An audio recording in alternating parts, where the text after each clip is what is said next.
Welcome to Renewing Image Bearers. Today we're going to talk about discipleship. Here are some of the key concepts from this lesson. The first one is a disciple simply means a learner. We are to learn from Jesus to follow Jesus. We are to learn from others to follow Jesus. And we are to teach others to follow Jesus. In effect, we want to follow Jesus' message, which we find in the Bible, but also Jesus' method. I'm not sure if you're familiar with this phrase, what would Jesus do? WWJD. Discipleship is more about what did Jesus do? WDJD. So if you ever want to just come back to how do I make disciples of all nations, just go back to the Gospels and look at how did Jesus do it? What did Jesus do? And that as followers of Jesus, we are called to learn from Jesus and learn from others who teach us how to follow Jesus' message and method. And then we teach others how to follow Jesus' message and method. This is why we looked at Jesus' intentional lifestyle in the last study. We saw Jesus had a very intentional lifestyle where he had high connection with God, high connection with his relationship with his disciples, and high connection with his mission. He loved people. We also see how Jesus challenged people in their relationship with God, in relationship with within his in community, as well as challenge people in the mission of Christ. And then we see Jesus changing people in their relationship with God, each other, and the mission. And so that's the template that we want to now also humbly and prayerfully follow. So in effect, we want to be lifelong learners of Jesus. And that's really what discipleship is all about. So let's turn our Bibles to Acts chapter 11. It's the first scripture in discipleship study. In verse 25, the Bible reads, Then Barnabas went to Tarsus to look for Saul, and when he found him, he brought him to Antioch. So for a whole year, Barnabas and Saul met with the church and taught great numbers of people. The disciples were called Christians first at Antioch. So we see that the disciples were called Christians. It was a nickname given to them. Now, why do we start discipleship study with this scripture? We can fall into this incorrect notion that there's levels of being a Christian. There is the CEO Christian, the Christmas, Easter only Christian. So you go to church like, Christmas and Easter.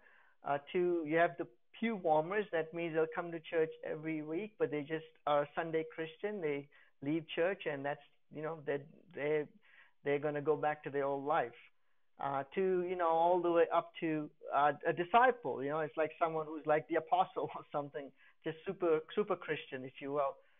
And we see that's not true at all. And this is a great scripture that highlights that the word Christian was applied to those who were disciples of Jesus Christ. And as we go through the study, we see what does that mean to be a follower, a learner, a disciple of Jesus. And that's what Jesus calls us to. There's no such thing as levels of Christianity that Jesus himself says. You can be this CEO Christian all the way through. You can be a disciple of mine.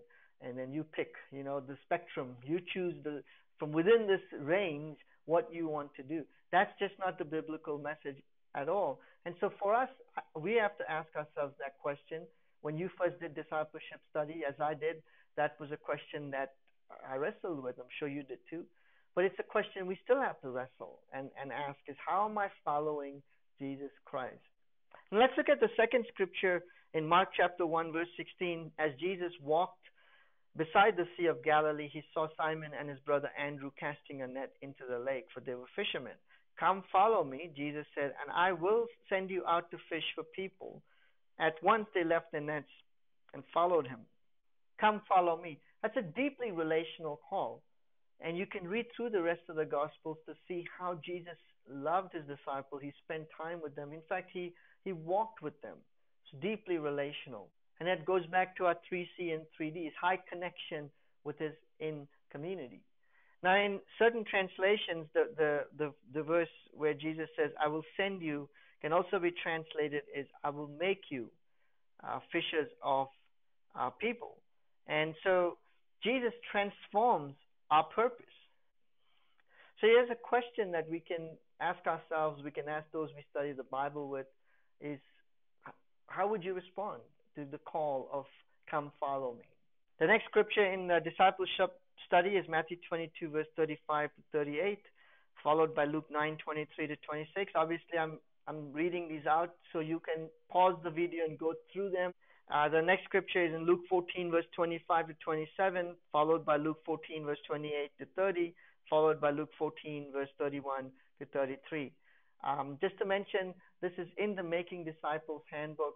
You'll see the link to the PDF in the description below. And then John 13:34 to 35, followed by Matthew 28:18 to 20. See, here's the assignment that I leave you with. So as we spoke about last week, connect, challenge, change in our up in and out relationship. That's the intentional 3C and 3D lifestyle Jesus lived, right? So the assignment is watch this video, obviously, and then take the scriptures in the discipleship study and put them into 3C and 3D categories. Give you an example here. You can do it. You can do this any way you like to. It's totally up to you. But this is the one way I. But this is the way I've sort of thought about this. And so just draw a table, and you have connect, challenge, change on the top. You have up, in, and out on the left-hand column. And the question is, what aspect of 3C and 3D does this scripture speak to? So, for example, Luke 9:23 to 26, at least for me, challenges me in my up relationship with God. The question is something you can think about is, does this also challenge us in our in relationship and in the mission of Christ? Does the scripture speak to transformation? Something you to think about and meditate on. So that's the assignment for you. Take the discipleship scriptures and put them into the 3C and 3D category. Then discuss with your team. Does this discipleship study give a holistic picture of discipleship? A holistic meaning 3C and 3D picture of discipleship. Would you change anything in this study or keep it the same? And if you think something should be changed, what should that change be? And obviously meet with your team lead on Saturday. So the hope is that having gone through discipleship study, now you can engage with discipleship study a bit more analytically, but also in a prayerful way, in a meditative way. And then hopefully that helps us in our discipleship, but also helps us when we teach discipleship to our friends and family.